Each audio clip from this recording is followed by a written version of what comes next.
Ah, sa hardest decisions ko in life siguro, nung na-decide ko na wala nang iba akong gagawin kundi mag-host.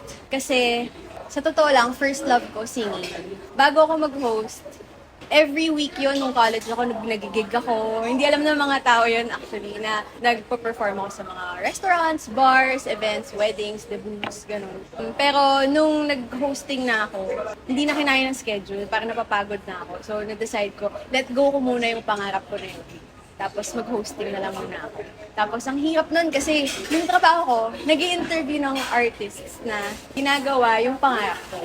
So ang hirap niya for me. Pero masaya rin naman ako sa hosting. Yun nga lang talagang nangihinayang ako dun sa desisyon ko na yun. Na, nilet go ko muna. Kasi sa totoo lang, yung hosting tsaka music, hindi siya pantay sa akin. Kaya kong mabuhay ng walang hosting. Hindi ko kayang mabuhay ng walang music.